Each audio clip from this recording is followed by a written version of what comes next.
I think most of my life is beyond TikTok. I see you having fun on social media. I see you coaching, being an inspiration, and then having your fun time. But yeah, when I have to and I have no choice and I have to publicly do, I'm just like, oh God, this looks so self-obsessed. But Such a diverse platform to look into. I think the more you're out there, the more likely you'll hear more of it.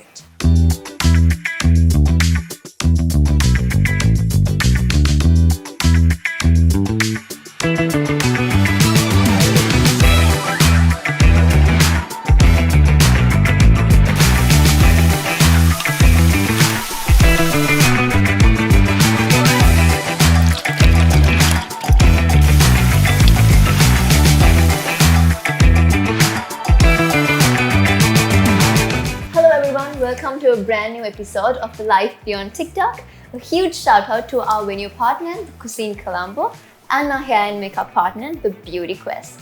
We have the beautiful Samaakhya today with us. Hi, how are you doing today? Hi, I'm good. How are you? I'm doing good, thank you. It's a pleasure to be talking to you. And thank you for inviting me. Just tell your viewers your life beyond TikTok. I think most of my life is beyond TikTok. I am professionally a fitness trainer, but I also do marketing for certain brands, and I also do things on social media and modeling. Also an athlete. Yeah. Do you work full-time? So I full-time do coach. So I have my own fitness company where we do online coaching, mostly for not just weight loss, but focusing on health, mental well-being, tackling PCOS, or in general, just after injuries, getting back into normal life.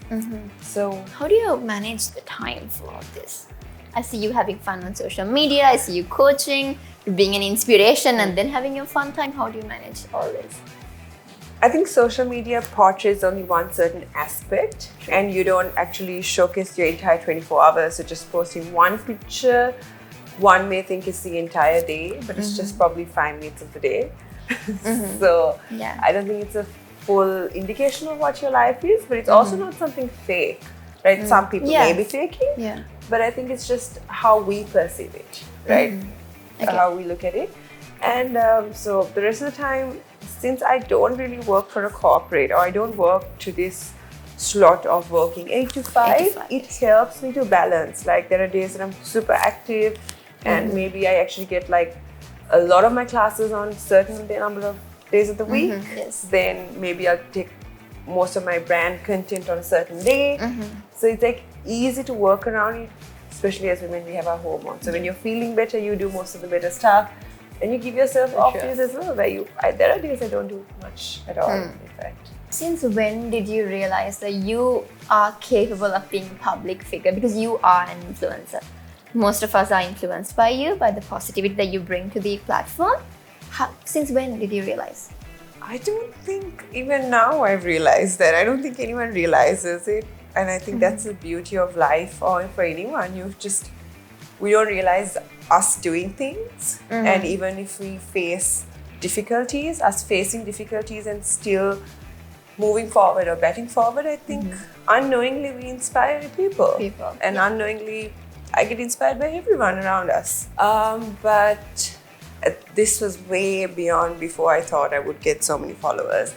Was when I was younger, I made the account private, mainly not because I thought that I was on Instagram, not because I thought that I did anything wrong or anything. I just thought, people are so narrow-minded, people judge, they would be not okay with you wearing certain things, dancing a certain way, doing certain things. And then I realized it's just like when people walk on the road, right? Right? If we don't go out to the road and we don't take public transport, it'll never solve the issue. So I was like, you know what? Maybe I should. After a while, people will get used to it, which is the case. And I think you see a lot more individuals in their sports bras today than 5 years ago on social media. Yes. So I think that inspired me a lot. But of course, over time with COVID, I decided to start my own business. And then I was like, you know what, I go public. That was my way of marketing my fitness and everything. And that's how I decided to actually maybe think about making content with a certain strategy or with an objective. But you make fun content as well. You just make fitness related stuff. Your profile is such a diverse platform to look into. I think the more you're out there, the more likely you'll hear more of it and see more of it and experience more of it. As someone who's receiving it, what you need to realize is, I personally think, is you need to know who your core people are, right? Like who is more important for you. And you need to only take their opinions and also understand from where that's coming. Like take it as criticism in a positive way, like critical criticism. I think that's the word, I'm not sure. Yeah. Right? But with everyone else, you can't satisfy everyone else, right? And everyone else doesn't know your full story. So it's basically knowing your core, so that's important, because otherwise you can get big-headed, being like, oh, I don't care about all this negativity, and I'll absorb only the positivity. And if you take all the negativity and ignore the positivity, you can go into depression, you can have mental health issues. So it's important to be grounded and knowing your basics and taking it from there. Okay. Moving to the content creating part, have you ever had to deal with embarrassing situations while creating content? Because people are not accepting as we are expecting to be? I try to be as subtle as I can. Like if I'm recording this, I'll probably keep my phone somewhere else and put it on 3x zoom and just move on in my life. But you're unbothered. So it's sometimes they don't even realize, because I don't take a stand. I just keep it against a bottle or a cup or something like that. Or I go to a place where it won't be too much of this thing. Because not like no one really took it for me until recently when I started working with brands. So it was me doing it by myself. But yeah, when I have to and I have no choice and I have to publicly do, I'm just like, oh God, this looks so self-obsessed. But I'm just like, I have no choice. This is how I work. I